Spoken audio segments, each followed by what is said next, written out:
Saia de casa em uma noite límpida e estrelada, em uma área aberta, e olhe para o céu, para os milhões de mundos acima da sua cabeça. Lembre-se, é possível que em cada um deles haja bilhões de seres similares ou talvez superiores a você em organização. Olhe para a Via Láctea. A Terra nem sequer pode ser chamada de grão de areia nessa infinitude. Ela se dissolve e desaparece, e com ela você. Onde você está? O conhecimento da relação entre o homem e o universo existe desde tempos remotos. O grande conhecimento é sempre o mesmo, mas a forma pela qual ele é expressado muda em função do lugar e da época. Como a língua, que evoluiu durante séculos, a forma mal é compreensível para as gerações subsequentes. Em sua maior parte, esse conhecimento é entendido literalmente, e assim o conteúdo interno é perdido. O grande conhecimento é transmitido de modo sucessivo, de era para era, de povo para povo, de raça para raça. Os grandes centros de iniciação da Índia, da Assíria, do Egito e da Grécia iluminam o mundo com luz brilhante. Os nomes reverenciados dos grandes iniciados, portadores vivos da verdade, são transmitidos com reverência de geração para geração.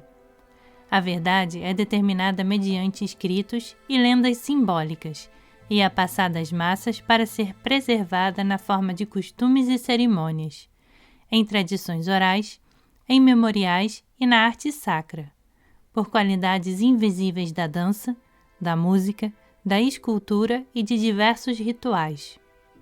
Ela é comunicada abertamente após um teste definitivo, para os que a buscam, e é preservada pela transmissão oral na cadeia daqueles que sabem. Transcorrido certo tempo, os centros de iniciação morrem, um após o outro, e o conhecimento antigo parte em túneis subterrâneos e chega às profundezas, oculto dos olhares dos buscadores. Os portadores desse conhecimento também se ocultam, tornando-se desconhecidos para aqueles que os rodeiam. Mas não deixam de existir, de tempos em tempos, e rompem córregos separados pela superfície, e mostram que, em algum lugar profundo no interior, e até hoje, flui o poderoso e antigo rio do verdadeiro conhecimento do ser. Descobrir esse rio, encontrá-lo, essa a tarefa e a meta da busca. Pois, tendo-o encontrado, a pessoa pode se entregar corajosamente ao caminho que deseja percorrer. Então, faltará apenas o conhecer para ser e fazer. O princípio do autoconhecimento é claro. Para conhecer, é preciso descobrir como conhecer. Nesse caminho, o buscador não estará totalmente só. Nos momentos difíceis, receberá apoio e orientação, pois todos que percorrem esse caminho acham-se ligados por uma corrente ininterrupta. A teoria do esoterismo é que a humanidade consiste em um círculo exterior mais amplo, o qual envolve todos os seres humanos, e de um pequeno círculo de pessoas instruídas e compreensivas no centro. Estas produzem linhas civilizatórias exotéricas e esotéricas, paralelas e independentes. Invariavelmente, uma delas se sobrepõe à outra e se desenvolve, enquanto a outra se esvanece. Um período de civilização esotérica surge quando há condições externas favoráveis, políticas e outras. Então, o conhecimento, ao trajar o ensinamento correspondente às condições da época e do lugar, torna-se amplamente difundido. Toda religião aponta para a existência de um centro comum do conhecimento, e esse conhecimento é expressado em todos os livros sagrados, mesmo que as pessoas não queiram absorvê-lo.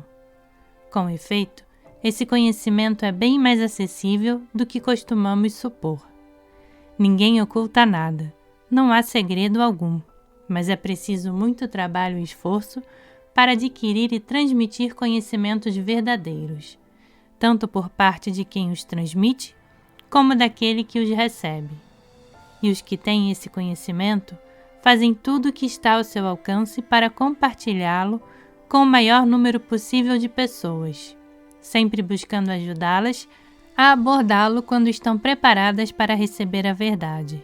Em última análise, porém, o conhecimento não pode ser imposto a ninguém, e uma enquete imparcial da vida da pessoa mediana, daquilo que lhe interessa e ocupa seu dia, mostra imediatamente que o problema está no fato de as pessoas não quererem esse conhecimento ou não serem capazes de recebê-lo.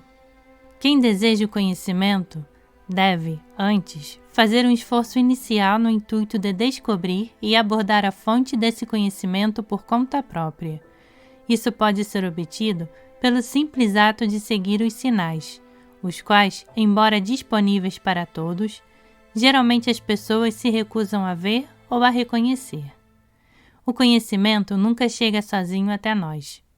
Compreendemos isso muito bem no que diz respeito a conhecimentos comuns, mas o grande conhecimento, quando admitimos a possibilidade de sua existência, de certo modo, esperamos alguma coisa diferente.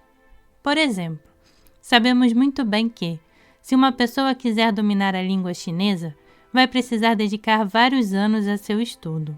Sabemos que são necessários 5 anos para a compreensão dos princípios da medicina e talvez o dobro disso para a pintura ou a música. Contudo, segundo algumas teorias, podemos adquirir conhecimentos sem esforço algum, mesmo durante o sono. A própria existência dessas teorias demonstra, uma vez mais, porque o conhecimento ainda não nos é acessível.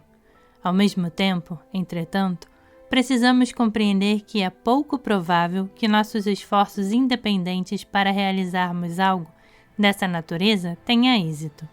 Só podemos conquistar um conhecimento com a ajuda de quem já o possui. Precisamos aprender com aqueles que sabem. Nosso conhecimento atual baseia-se na percepção sensorial, como a das crianças. Se quisermos adquirir o conhecimento da realidade, devemos mudar a nós mesmos, abrindo-nos para um estado mais elevado de consciência mediante o desenvolvimento de nosso ser. A mudança do conhecimento provém da mudança do ser. Primeiro, precisamos ter o autoconhecimento, e com a ajuda do autoconhecimento, aprenderemos a mudar nossa essência, caso queiramos mudá-la. Sistemas e escolas podem indicar métodos e caminhos. Assim, quando estivermos prontos, um novo conhecimento virá do exterior até nós. Mas não há sistema ou escola que possa fazer o trabalho por nós. Teremos de fazê-lo por conta própria. O crescimento interior, a mudança do ser, depende totalmente do trabalho que a pessoa deve fazer sozinha. Nos próximos capítulos, muitas coisas serão explicadas de modo esquemático, inclusive as leis da unidade, refletidas em todos os fenômenos. Mas quando usamos palavras que lidam com o conhecimento objetivo, com a unidade na diversidade, qualquer tentativa de compreensão literal leva à ilusão. Logo, não leve nada ao pé da letra. Procure apenas compreender o princípio, a fim de que o entendimento se aprofunde cada vez mais.